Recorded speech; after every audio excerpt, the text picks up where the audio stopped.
Alright, hi there guys, and welcome to part 2 of the perspective training and understanding the scene video. Um, on the left hand side you will see that I gathered some reference. Okay, this is photos that I've taken myself of a few cubes, and then I've set up a grid checklist on this side just to quickly go through these grids and just to see what type of grid was used. Okay.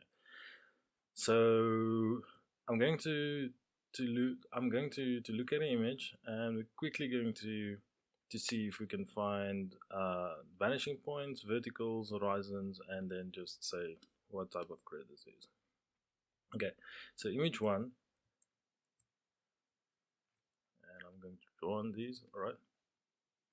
So looking at the first image, the first thing that I notice is that I've got, okay, first of all, this is a cube, so I know that these lines are parallel to each other, and these lines will be parallel to each other.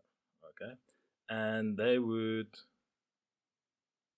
recede to a vanishing point, so I'm just quickly going to follow them, and these guys would go to the left. Okay, so we've covered this in part 1, and these guys are part of those ones. Alright, so quickly, or I can actually immediately see that there's going to be a right vanishing point and a left vanishing point. So let's quickly say, and what I can also see is that the vertical lines, so let's just check the checklist here. Okay, so parallel lines is the horizontal lines parallel, okay, not to the picture plane. Okay, so this is related to the picture plane, so nope. For image 1 is the verticals parallel, okay, nope. You can actually see they converge down. And how many vanishing points then? Alright, so if the horizontal lines is not parallel, then it means there's 2 of them. Then there's going to be a right vanishing point and a left vanishing point. And if the verticals are also not parallel, it means that they converge to something, and that means there's 3 vanishing points, and this is a 3-point perspective grid.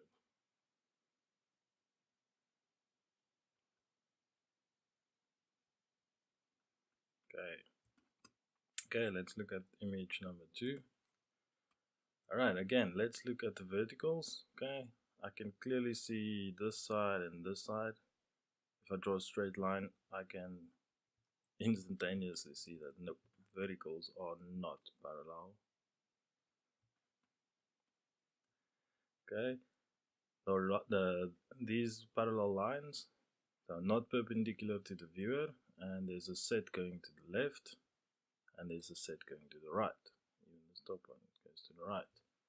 Alright, so horizontal lines, nope. And then if these are not parallel, and those are, or if these lines converge to the right vanishing point and the left vanishing point, and the verticals also converge to vanishing point, then there's three vanishing points, and this is also a 3-point perspective. Alright,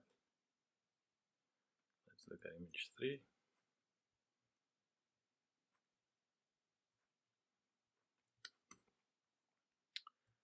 Okay, you can actually see it's the same kind of thing, so I'm just going to double check the verticals. I can actually see they converge, and this is actually nice to see. There's nice convergence down. So immediately I also know is if I know this is a 3-point perspective, or if I see the verticals converge. Remember in the first video I talked about, okay, this is our setup, the ground plane, this is the station point, and if those verticals were parallel to each other, it would mean that the camera was parallel to the ground plane.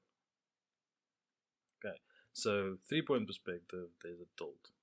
So just by looking at this, I know that this is a 2-point perspective, but the camera was tilted, so it's a 3-point perspective.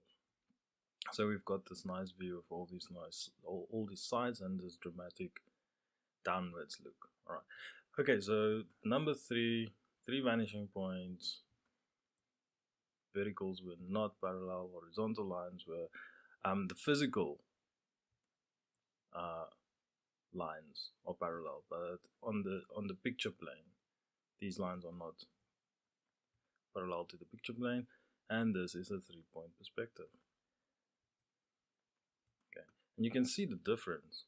Okay, it's actually the same shot, but it's a little bit, the vanishing points might change. The horizontal line was a little bit up or down. This one is a little bit closer.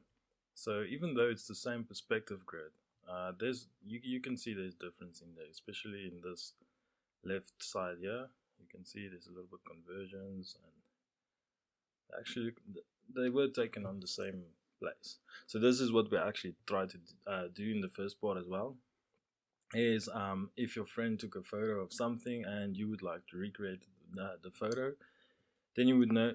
Then you would have to know where the position was, where the camera was, what type of camera it was, all those type of thing, and then you can recreate the same image. All right. So this is actually happening the same. I've stacked these 2 cubes here, and I've taken the photo.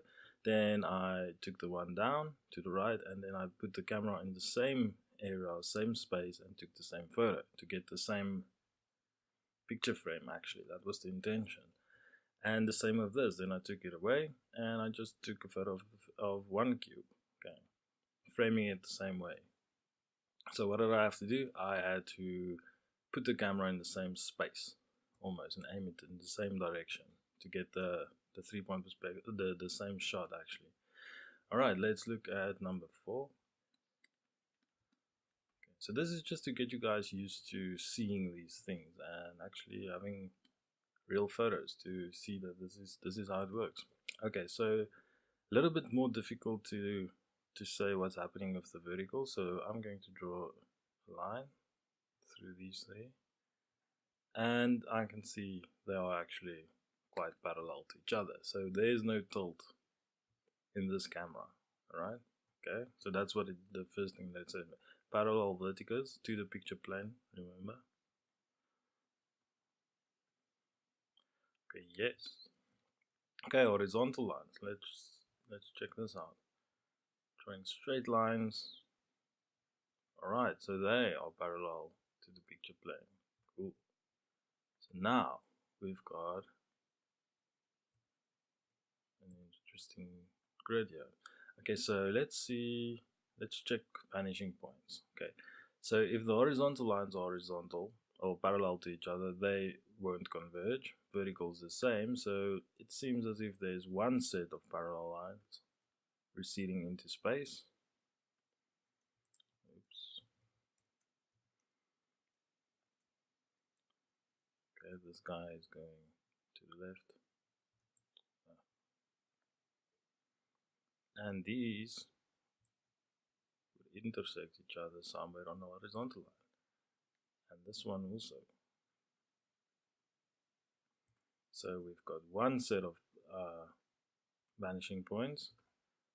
Okay, parallel, and this checks all the correct boxes for a 1-point perspective. Alright. And the vanishing point, or the center, the guy wasn't standing directly facing the box, it was just a little bit off. In part 1, I actually explained this as well. So this guy was probably standing here, looking there. So that's why we see more of this side. Alright, cool, 1-point perspective. Okay, this, by looking at the previous ones, I'm quickly going to, let's see, there's a vanishing point there. These lines are parallel, so remember also the rule from first video, all physical parallel lines converge to a common vanishing point. Alright, so physical parallel lines and they converge, so yes, right, vanishing point, there should be one then. And these are physical parallel lines and they seem to converge. Okay, meet up at a point somewhere above. So we've got a left vanishing point. Now let's check the vertical. So I'm just going to take one straight line. I'm going to draw a line parallel to the picture plane to see, and you will see there's a gap. Nope, this won't be. I can actually see the convergence, and you should too. So this is number 5, and there are 3 vanishing points. Nope, nope, and the 3-point perspective. Okay, so this is very elaborate, and you usually won't do this whole setup grid thing. But I just wanted to go through a checklist type of thing in your head. If you're looking at images or comic books or any type of shot, even like movies, you can pause the TV and actually you can do the same thing with this.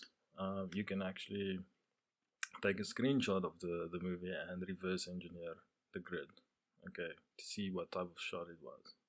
But you get it's like having those training wheels on a bike. If they fall off eventually, you're going to ride a bike, all right, and you're going to do you will never probably look back and miss the training wheels or anything like that. So this is actually the same thing. So you will be able just to look at this and say, okay, cool, this is like a 1-point perspective, but the camera was tilted. Okay. Oh, yes, I did say that. The camera was not tilted. That's because everything was horizontal. Alright, so let's see what's this. Okay, interesting shot. So immediately you can see it's a bit different. The shot, I'm seeing the top and the front, not the sides. These lines, nice conversions into depth. Okay, and these draw through lines at the bottom, they will go into, and then let's see what happens to the horizontal lines. Alright, so they are pretty much parallel to the picture plane. So horizontal lines, yes. The verticals are not. Okay. And there's only one vanishing point. And then the second vanishing point. But this is the exception one. This is not a 2-point perspective. This is simply a 1-point perspective, but the camera was tilted. Okay. So that's the verticals telling me that, okay, another vanishing point was created, but this is not your typical 2-point perspective. Okay, so there's 2 points, 2 vanishing points, but this is an exception one. Okay, so this is actually a 1-point perspective, but with a tilted camera. All right. Okay, so 1-point perspective, nice. Okay, this can actually start seeing this. This is going to be a 2-point perspective, and the verticals, yep, they converge again. So 3-point perspective. We've got 3 points. Now I'm going to go a little bit quicker through this, and this is a 3-point perspective. Okay. This is something I can see. Something is different. I can immediately see that these vertical lines are going to be parallel. Alright, to the picture plane. You can clearly see that. Okay, then I've got a set of physical parallel lines converging to the right vanishing point. There's a set that goes to the left. Alright, so we've got verticals. Yes, they are parallel to each other. This is number 8.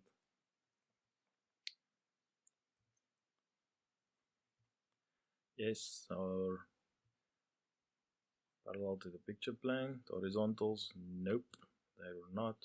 How many vanishing points? 2. The verticals did not converge, so this is a nice 2-point perspective. Alright. Camera wasn't tilted. The verticals tell me that. Okay, let's do number 9. I can immediately see that this is a 2-point perspective. Okay, so let's just check the verticals to see if it qualifies for the 3-point perspective. Alright, verticals are parallel to the picture plane. So, nice 2-point perspective. So there's 2 vanishing points. The verticals were not parallel. Oh, they were, and the horizontals weren't, so this is 2-point. Nice. Okay, I see a set of physical lines going to the right. I see a set of physical parallel lines going to the left. And let's check these verticals. Okay, so I just drew a line parallel to the picture plane and there's a gap. So probably this one, if this one is straight, it probably means that the point created is on this line, because this one's not going to be straight. Yes. So this one being parallel to the just tells me that this is actually the middle point, and all the other lines will radiate from this one. So this is a nice 3-point perspective. Alright. So we've got 3 points, 3 vanishing points. Verticals are not, horizontals not, 3-point perspective. Okay. So the other thing that you should notice is, because this gives us quite a lot of information, but the thing that you have to notice now is a little bit, think about the horizontal line. Okay. So this one, in this one, the horizontal line was quite high up, because I can see quite a lot of this top. And this 3-point perspective helps actually this tilt. It's nice. Horizontal line also quite high. You can see very much of the top. Same here. In this one, the horizontal line dropped a little bit. Okay, so you can see there's a little bit more going into the distance. Okay, this one was, again, it was nice and high. Okay, this one was really high. You can see, because this, if this starts to flatten out, this is how close we get to the camera being to the top. So if I was actually like looking at this box and the camera was essentially here, the more I see of the top means that this camera is moving like this, and eventually we get a top view, like straight down, perpendicular, right? So this was a high horizontal line. Okay, this one again a little bit lower. This one was actually quite low, because now the horizontal line should actually be quite close, because I see, so this shape is so in perspective that it doesn't give me this nice shape. It's just a little bit flat. So the closer this moves to the horizon line, the more flat this will become. Okay. Also a nice horizontal line somewhere around here. This one was a little bit higher. So even though these, it can be the same grid, the horizontal line definitely differs between all of them. Okay, and we'll find that just now when we're going to use examples. Okay, so where we were 10 was a 3-point perspective, alright. And then this one, let's see. I can see 2-point different, definitely. These sets of physical parallel lines converge, so to a point, and these sets will converge to a point.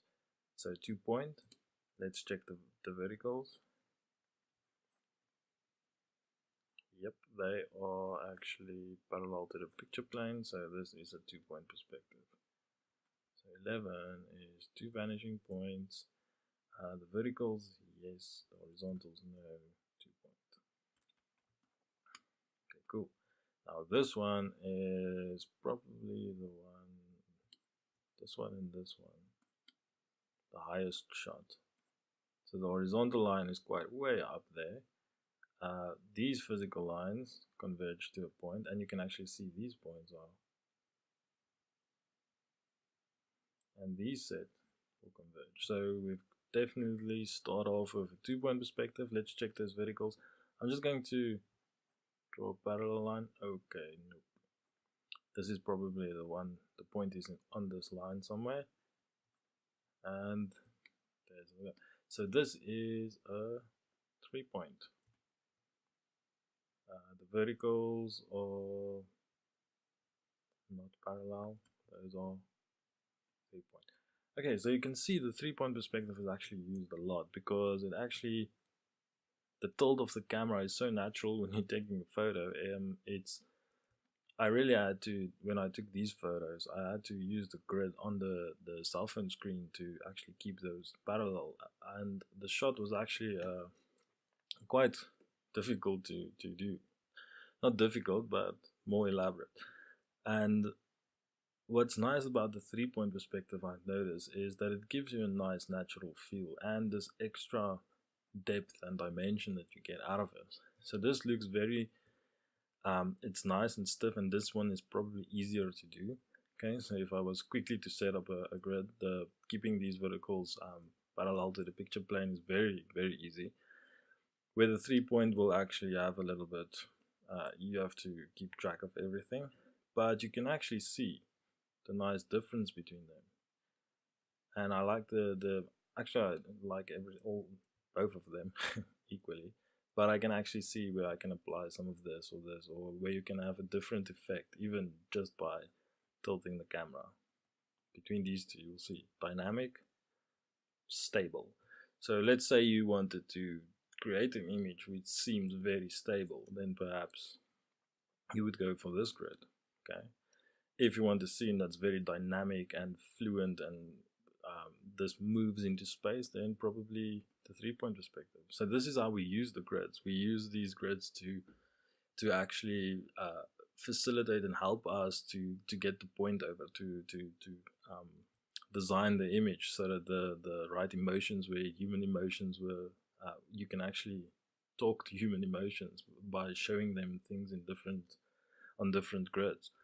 So tools, this is what it is, it's tools. And if you can start applying these grids like this, then you will have success with your images, all right, or your designs. Okay, so this is just me quickly running through these things. I'm going to take 3 of these photos, and I'm actually going to take number 9, number 8, and number 11, and I'm going to reverse engineer these to find the vanishing point and find the camera height. All right, so the horizon line. So this is quite simple. I just quickly want to show you the elaborate setup, and then I'm going to use these grids. Okay, so perhaps we'll do a 3-point perspective one as well, because the grids that I actually chose was 9 2-point perspective, 8 2-point perspective, and 11 so 2-point perspective. So I'll do a 3-point perspective one as well, and then I'm going to show you guys the duplication method. Okay, so that's why I have 2 cubes here. What I did was I took the first cube, and then the same size cube I placed next to each other. So when we've figured out the grid that was used, the height of the camera exactly, then I'll show you that we can actually now start building on this grid and use this grid and get the same result. So I will test the duplication concept in real life on this photo, and then we will apply this to our own to this one cube, and we will see if we can construct this and actually have a method or a system that we can use to design and build on. So then it becomes a system of design and invention. All right. Okay, guys. So let's quickly go to the second page. All right.